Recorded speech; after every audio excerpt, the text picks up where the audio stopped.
Welcome back, ladies and gentlemen. It's another edition of DIY Money. DIY Money. That was a good intro. See? That was not bad. I'm getting there. We are getting this down. I missed you all last week.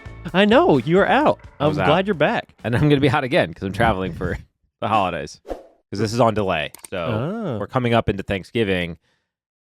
But this will be, I don't know when this is getting released. Close to Thanksgiving time. Yeah, probably right after. Thanksgiving. Are you excited for Thanksgiving? I'm pretty excited.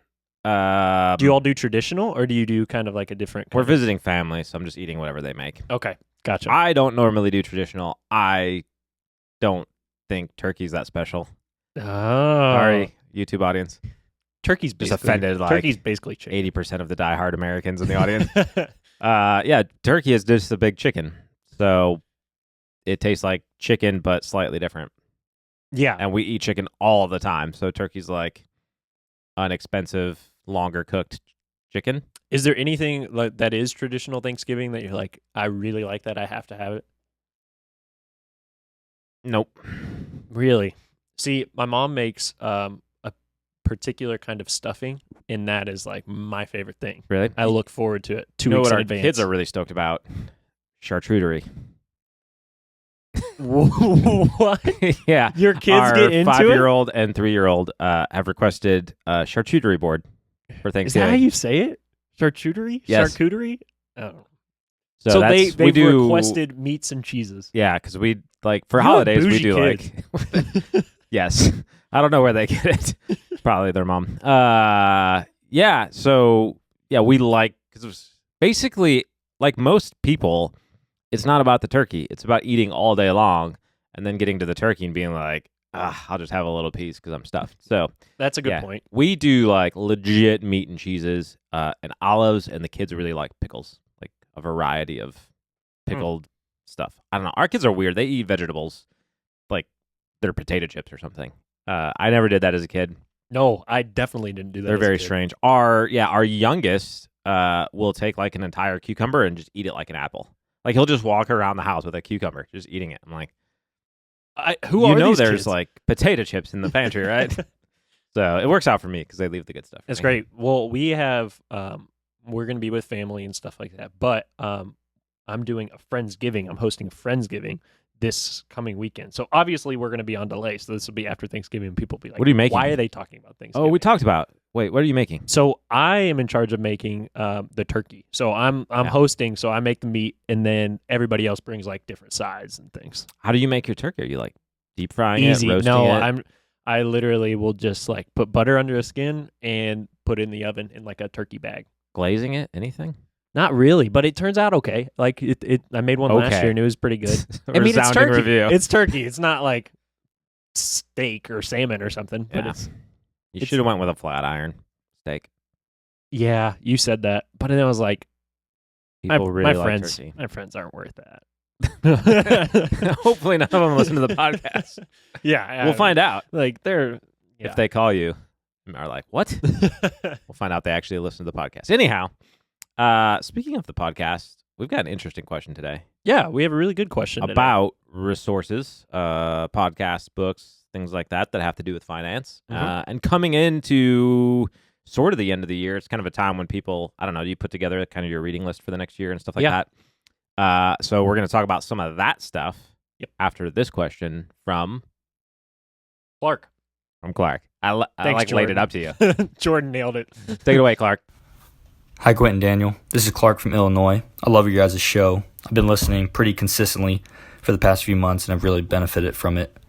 Other than Warren Buffett, though, I can't remember hearing you guys spend a lot of time mentioning other resources or people you recommend in the finance world. What would be some books, podcasts, or websites that you trust or have benefited from that you can pass on to the rest of us? Thanks in advance. Boom, all the resources. Yeah, we got to drop some knowledge on all the kind of different resources that we use. I think it's great that Clark's looking for some different resources to use, because even though our podcast is excellent, there's a lot of other great writings and things out there. And conveniently, for those watching on YouTube, we have the books stack with of books next to us. We actually don't have all of the books that we would typically recommend, because I actually read a lot of digital books. Do you read hard copy, or do you read? It kind of depends. I mean, a lot of the time it seems I do the local library, Mhm. and it seems a lot easier to just go online, and they have like the books that you can either do audiobook or just the digital copy, and it's super easy to download. Yes. Quick tip: make sure that you have a library card and that you can go online and download those. Did you books. try it without a library card once? Well, That no, sounds like a personal no, experience. not that. I'm just saying, like, but compared to trying to buy every book or going to yeah. a store and stuff like that, it's so much more convenient. I used Scribd or Scribed. I don't know what it's called. Oh, It's an yeah. app. It's like Kindle Unlimited. I don't know why I don't use Kindle Unlimited. But I use this other one. I don't know. The interface is different. I have legitimately can't figure out why I use that one instead. But it's a separate app, and you can read like a bajillion books for free that are just in that system. There's every now and then there's books that aren't supported, kind of like when you look for something on Netflix. Mhm. And I used to primarily only read hard copies of books because I didn't like having a screen after work. However, and I geek out for a minute, I really like to highlight books. And the problem with hardback books is you highlight them and then you put them on the bookshelf, and then you can never find your highlights again. You're like, hey, that was this really good thing. And I know there's like ways to do it with like note cards. I don't know. But so I still was doing hardback books, but I was reading in Scribd, and I was like collecting all these highlights. And I was like, well, it's basically the same thing, because then I have to go back into this app to try to find the highlights and all this. Until I found this really cool app called Readwise. Okay. And Readwise scrapes all of your highlights from things that you've read digitally, and it stores them into a searchable format for you, kind of like dumping them in Evernote or something like that. But it sends you an email every day with a couple of the like highlights from your archive, Nice. so that you get a refresher on like these books that you've read like a year or two ago or something. It's kind of cool. Very cool. We're not sponsored by them or anything. Like, there's no money, but like, Yeah. it's just been a tool that I've been using. And so when it comes to like reading financial books or reading other like whatever you're into, whether it's leadership or management or biology or physiology or psychology, whatever ology you're into, and you need to kind of refresh that information, that's kind of a neat, useful tool to pair with the resources we're going to talk about today. That's great. All right. Well, let's get into it. Drum roll, please. First one, A weak obviously, drum that roll. we have at the top. They can't hear that. Yeah, some guy wrote a good book about money and kept it short, Mhm. concise, and to the point. Yep. It's this guy, great haircut, and it's about, what is this book? Let's see. 57 pages? 75 pages. So it was Short, a little backwards. quick, go 75. through. That was pretty impressive, man. Yeah. And it's called DIY Money. It's about budgeting, debt, and financial freedom. Great book. Mhm. Definitely check it out. Obviously, we're promoting. But concisely takes you through the foundations of the steps that we talk about on DIY Money. Yeah. So basically, starting with tracking and then building up towards kind of the sort of more advanced, Mhm. somewhat sort of personal finance aspects. But not getting into the the nuts and bolts of things like investing and how to value stocks and stuff. Like, it keeps it straight. Here's what you need to do to get started on and down your personal financial journey. So Yeah. I like that. And I think it helps if you read DIY Money, especially when you first start listening to the podcast, because it'll help you get a good baseline to understand some of the really in-depth things that we go into in the podcast. Yeah. Now, in similar vein, Dave Ramsey wrote a book, Total Money Makeover, and probably 15 to 18 years ago, I don't know when the book was written, but 15, 18 years ago is, I think, when I read that book for the first time. Mhm.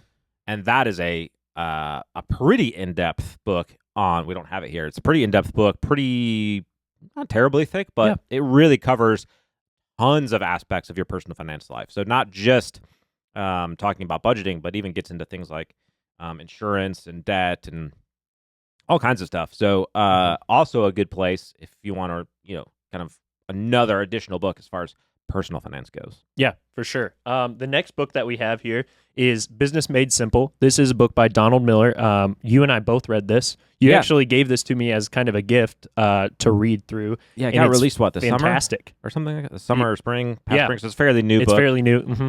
And one of the reasons I really liked this is for those interested in business, whether we have a lot of like entrepreneurs that listen to the podcast. We always get questions on like, small business, entrepreneurs, things like that. It really covers the cores of business, things like sales and marketing and stuff like that in a really easy to grasp way through 60 days of like short sort of 2 to 5 page maybe readings, like you read one a day. So the format is just really cool. Yeah, really you well crafted. Basically read 5 pages, and Mhm. then also you get an email link sent to you. Yep. You go online and you sign up. You get an email link sent to you, and it's kind of like a short 2-minute video Mhm. that really kind of summarizes what you talked about. So I thought it was really beneficial to not only read the few pages, but then kind of cement that in with a video in the morning too. So not personal finance, but I think entrepreneurs, small business owners could really use it, or people who are interested in investing. Understanding kind of the framework of business helps you make better investment decisions because it teaches you how to look at businesses. So I really like it. I actually might steal that idea in writing a money book someday because I like the format of like that 60-day, one a day structure, not just, hey, read it when you get a chance, but like kind of like walking people through your journey. I thought it was really cool. So I enjoyed it, but I like that you picked that one. Absolutely. Next one for our YouTube viewers. I don't know if I have to do that or if Jordan does that after, but I felt compelled to like make it dramatic. Daniel is literally bringing the book to the camera. Yeah, it's really cool. And links will be in the description. I've just been told. I don't know if they can hear Jordan offset. Yeah, that direction. Anyhow, he tells us things sometimes when we're rambling on. This book we're getting into. We're getting into more of the investing versus the personal finance side. So we talked about 2 personal finance books. We talked about 1 business book, which is kind of bridging the gap between personal finance and running your own business or looking at business. We talked about this one a few episodes ago, the Little Book of Common Sense Investing. This was written by John Bogle, which is the founder of Vanguard. And it really walks through just kind of the basics of investing, his perspective, which is an index approach. Obviously, Vanguard's famous for that.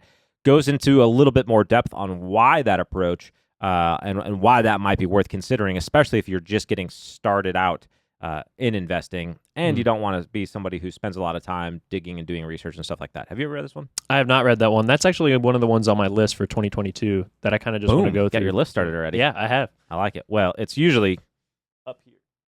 Perfect. Well, I put it back on the bookshelf. Viewers will now know if it disappears from the bookshelf that you're reading it. Well, and another one that came from your recommendation that I'm really interested in is The Psychology of Money. We don't have it here because we don't have a physical copy, but Daniel kind of recommended this book. I've read some kind of summary of it, and psychology plays a role in so many different aspects of business, investing, anything with personal finance.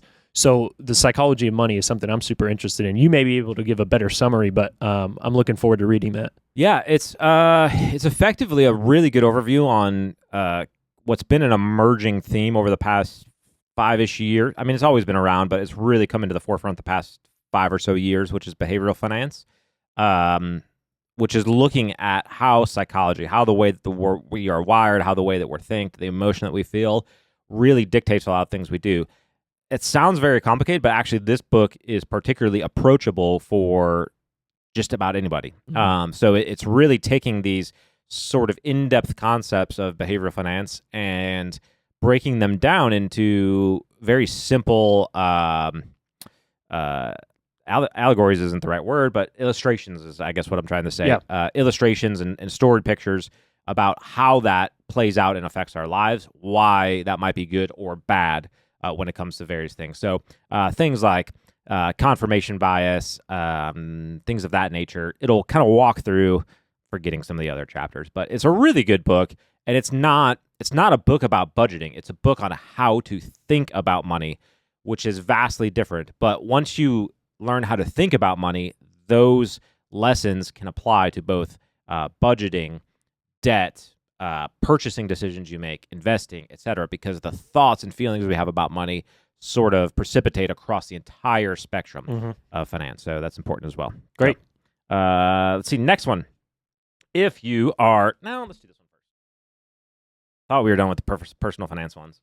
Swapping it out. Millionaire Next Door. So if you get started down sort of the DIY money book, you read Total Money Makeover, you're like, I don't want to just budget. I want to know the surprising secrets of America's wealthy. Sorry. Really hard to read that here under the lights. But it basically just talks about how to be wealthy. It's not about looking wealthy. It's actually effectively about doing the things, saving, investing, etc., to actually make the decisions that are going to make you wealthy in the long run. Basically, the premise of the book, Cliff Notes version, is the millionaire next door often doesn't look like a millionaire. There's a lot of other great applications and lessons in the book. So if you kind of want to be inspired, you've already started down the personal finance path, you're not quite ready to dive into the investing books, but you want a little bit of information on what to do next to optimize or just be encouraged and inspired toward really building wealth. That's a good one to start with. Have you read that one? I've read parts of that one. I've kind of done Cliff Notes versions of that one in different chapters and things. Yeah, it's a pretty popular one. I imagine a lot of our listeners might have picked it up, but if you haven't, it's a good sort of holiday reading, or I don't know, people do a lot of personal finance reading in the winter. Yeah. January, New Year, stuff like that. So that's a classic. It's always a good one. So worth mentioning. All right, Daniel, you explain this one. I haven't read this one either, so kind of walk them through this one. Yeah, so this one is going to be, so it's written by Jack Dorsey, or Jack Dorsey. Not Jack Dorsey. That'd be awkward. Pat Dorsey, which is the director of stock analysis for Morningstar. 5 rules of successful stock investing. This is not for everybody on the podcast, okay? So don't rush out and buy this book thinking that, 1, you need to individual stock invest, 2, that this book is going to make you rich or anything of that nature. What it is it's a good primer if you want to move past the Bogle book on index investing, stuff like that. If you're interested in analyzing companies, if you're interested in doing some of the homework, this is one of the books. There's many out there. There's a handful out there. This is one of the books that's a good primer on starting to look at individual companies, individual stocks, things like that. If that's something that interests you and you want to take a portion of your portfolio to dabble in and do some of your own research, things of that nature, I really like that book as one of the starting places for learning how to think about individual stock analysis, investment, and so forth. Great. And then I know that I don't think any other book-wise, but is there any other podcast, shows, anything that you watch or listen to regularly? Yeah, so he asked about podcasts, websites, things like that. For investment research, I like dividend.com for dividend stock analysis. I like morningstar.com for actual mutual fund analysis, things like that. I utilize Schwab as a brokerage, and I think they have actually really good research, things like that. Let's see. For podcasts, besides our podcast, DIY Money Podcast, but you're already listening to that, so you don't need that recommendation. We got them. But keep listening to it no matter what podcast we recommend. So if you're interested in investing and economics and things of that nature, right, and you want to do a deep dive, one of the podcasts that I listen to regularly, I really love, is Money for the Rest of Us by J. David Stein. Yeah, J. David Stein. He used to be an institutional money manager, okay, which sounds like lofty and scary, right? Oh, he's going to talk over your head. But he breaks down pretty complex topics, whether it's what's going on in the economy or markets, things of that nature, into how that actually applies to your personal finance decisions, personal investment decisions, I would say more so. So I really like that one. It's really good in expanding your scope of understanding on topics, terms, ways to look at things. What I think is really good is he does take, I think, some questions from the audience, not in the same way we do, but things that are on the mind of the audience and how that applies to their financial life at times. And so he looks at things from, I think, various different angles, and he's not afraid to question his own perspective on things sometimes, which I think is really cool. But along the lines of kind of behavioral analysis and how to think, his podcast does a good job with that. If you're not so much on the investing side, but you really want to understand more about financial planning and developing your own financial plan, and you're not at the place where you want to engage like our wealth development program or another financial planner to help you, you're like, hey, I got this, but I have questions about basic things in my financial plan, like, I don't know, Social Security, Medicare, various things like that, and you're approaching retirement. So this is probably for people in their 40s, 50s, 60s, the retirement answer man, Roger Whitney, almost blanked on the name. Roger Whitney, the retirement answer man, really good podcast on some of the more in-depth. He's another financial planner.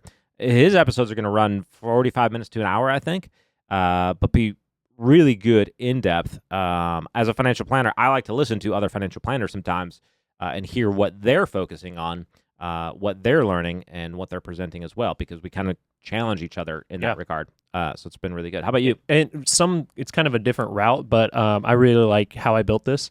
Yes, that is just a great podcast that basically walks through individual CEOs, owners, people that started companies, and kind of interviews them and figures out ways that they kind of did what they did and then how they built their companies. Yeah. What's the best one recently you've listened? I have not tuned into that one in a while, and I kind of miss it, to be honest. I'm trying to think. I haven't listened to one in a little bit. I think the guy, I believe it was Uber or Lyft, I can't remember exactly, did one that was excellent. That was a little while ago, but that was really good. So that's a really good one to check out. The Profit part of that, How I Built This, is it's always like business is going well, and then something happens, and then we survived. Exactly. Like in every one of those stories, it's like, and then we got like punched in the gut. Yeah, exactly. It seems to happen in you almost feel more normal every time you listen. Right. There's going to be mistakes and there's going to be things that happen. So that's a really great one. The Profit, if you like TV shows, is great when they're doing. And then Shark Tank. I mean,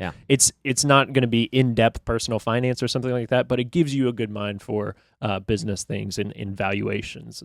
And Business Wars podcast. Oh, I've never Really? heard that one. Oh, it's so good. It's kind of like How I Built This, but it's a dramatized version of two businesses, like Southwest Airlines versus, I don't know, Delta or American. Really? Or like Hasbro versus Mattel. And so they they kind of like tell the story of two companies that were built around the same time or were competitors with one another, and you kind of get this dramatized story of at least how one of them was developed, and if not both of them, as they sort of competed with one another. It's pretty cool. I got to check that out for sure. Yeah, is there any, before, I know we have to wrap this up, but is there really anything that you listen to, just regular podcasts that are completely non-financial that you really enjoy? That cycling. Yeah. Yeah. Okay. So, Trainer Road podcast, which is a structured training cycling podcast. I usually listen to that on long workouts, or while mowing the lawn. Okay. Cool. Mowing the lawn's boring. I'm a nerd. I listen to American History Tellers. Nice. For some reason, I love history, so I listen to that on my free time. That's cool. Yeah, between like cycling and finance, it's sort of like there's not a lot of room for other stuff. A couple of news ones. Oh, and Wall Street Journal. Like subscribing to the Wall Street Journal is good daily news, good editorial, and in my opinion, worth the price for the job that they do. Yeah, absolutely. And then also another resource that I just thought of is the Morning Brew. We actually got, we think we kind of got a shout out on there. But the Morning Brew is a website you go to and you subscribe. It's free, and they send out a very summarized version of kind of the news for the day. It's beneficial for kind of a 5-minute read in the morning. Yeah.